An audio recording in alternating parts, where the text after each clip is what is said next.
हम सब जानते हैं कि गर्भधारण यानी कंसेप्शन में महिलाओं का यदि 50% का कंट्रीब्यूशन है तो पुरुषों का भी 50% कंट्रीब्यूशन होता है। कई बार दिमाग में ये सवाल आता है कि आखिर कितना स्पर्म काउंट होना चाहिए नॉर्मली कंसीव करने के लिए, कितना स्पर्म काउंट होना चाहिए कि हम आईयूआई से कंसीव कर लें, और आईवीएफ में पॉसिबिलिटी क्या होती है, कितने स्पर्म में आईवीएफ हो सकता है। नमस्ते, मैं हूं डॉक्टर प्रिया भावे चित्तावर और आज इस वीडियो के माध्यम से मैं आप सबको बताऊंगी कि नॉर्मल सीमेन एनालिसिस के जो रिसेंट WHO 2021 क्राइटेरिया है वो क्या है, मिनिमम कितना स्पर्म काउंट, कितनी स्पर्म मोटिलिटी और कितनी स्पर्म मॉर्फोलॉजी होना चाहिए नेचुरली कंसीव करने के लिए, आईयूआई ट्रीटमेंट के लिए और आईवीएफ या इक्सी प्रोसीजर के लिए। वीडियो को अंत तक जरूर देखिएगा क्योंकि आपको इस तरह की जानकारी मिलेगी जिससे आपके बहुत सारे जो कंसेप्ट्स हैं, बहुत सारी जो दुविधाएं हैं वो क्लियर हो जाएंगी। इसी तरह का और कंटेंट देखने के लिए प्लीज हमारे चैनल को सब्सक्राइब करिए, इस वीडियो को लाइक और शेयर करिए।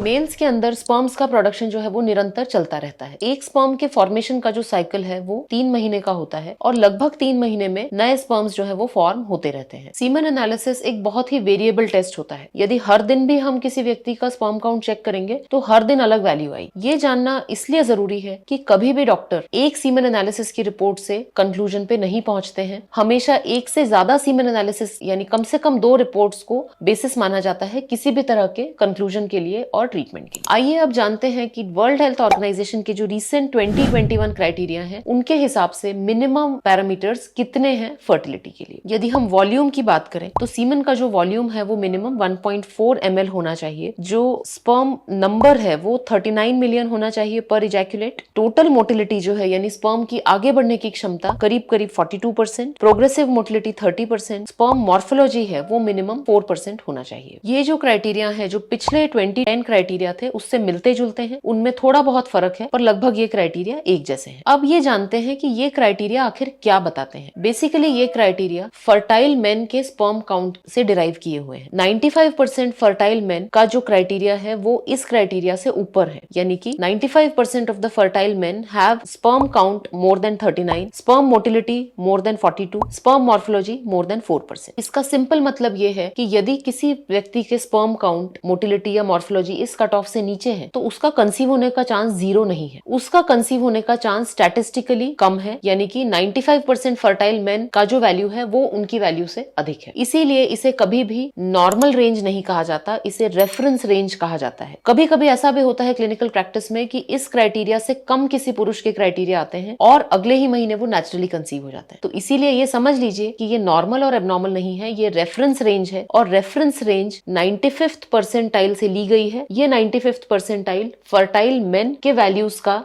2 स्टैंडर्ड डिविएशन के नीचे की वैल्यू है। आइए जानते हैं कि जब डॉक्टर ट्रीटमेंट के कंक्लूजन निकालते हैं तो वो कौन सी वैल्यू लेते हैं। क्या वो काउंट लेते हैं, क्या वो मोटिलिटी लेते हैं, क्या वो मॉर्फोलॉजी लेते हैं। तो जब हमें डिसाइड करना है कि किसी व्यक्ति का क्या ट्रीटमेंट होगा तो जाहिर सी बात है इसमें दोनों पार्टनर्स, महिला और पुरुष की इक्वल भागीदारी है। महिला का इवैल्यूएशन भी उतना ही इंपॉर्टेंट है, पर मान लीजिए महिला का इवैल्यूएशन नॉर्मल है, तब हम सीमेन एनालिसिस के हिसाब से ही यदि डिसाइड करना चाहते हैं तो हम एक वैल्यू लेते हैं जिसे कहते हैं टोटल मोटाइल फ्रैक्शन। कभी भी स्पर्म पैरामीटर्स यदि रेफरेंस रेंज से कम है तो ट्रायल वॉश की प्रोसेस की जाती है। ट्रायल वॉश में सीमेन को सेंट्रीफ्यूज करके मीडिया के साथ इंक्यूबेट करके इसकी क्वालिटी को इंप्रूव किया जाता है और ये जो स्पर्म्स हैं इनके पोस्ट वॉश रिकवरी कितनी है, यानी वॉश करने के बाद हम स्पर्म्स की मोटिलिटी को कितना अच्छा बढ़ा पाए हैं, इसका एक इंडेक्स होता है जिसे टोटल मोटाइल फ्रैक्शन कहते हैं। Total motile fraction is the product of sperm volume post wash, sperm count post wash and sperm motility post wash. हमेशा ध्यान रखिए स्पर्म वॉश के बाद स्पर्म का काउंट कम होगा क्योंकि स्पर्म काउंट में एबनॉर्मल स्पर्म्स जो है वो एक्सक्लूड कर दिए जाते हैं, रिमूव कर दिए जाते हैं। स्पर्म मोटिलिटी आमतौर पे एक अच्छे स्पर्म वॉश के बाद डबल होनी चाहिए। टोटल मोटाइल फ्रैक्शन यदि 1 मिलियन से कम है तब ऐसे केसेस में आईयूआई या नेचुरल कंसेप्शन उतना कारगर नहीं होगा। ऐसे कपल्स को हम इक्सी की सलाह देते हैं। टोटल मोटाइल फ्रैक्शन यदि 1 to 5 मिलियन के बीच में है तब आईयूआई के लिए जाया जा सकता है। ऑफ कोर्स जितना ज्यादा टीएमएफ होगा उतने ज्यादा आईयूआई में चांसेस बढ़ जाएंगे। यदि किसी का टोटल मोटाइल फ्रैक्शन 5 मिलियन से अधिक है, तब ऐसे दंपत्ति, यदि महिला नॉर्मल है तो वो नेचुरल कंसेप्शन के लिए भी ट्राई कर सकते हैं। इसका सीधा सा मतलब है कि कभी भी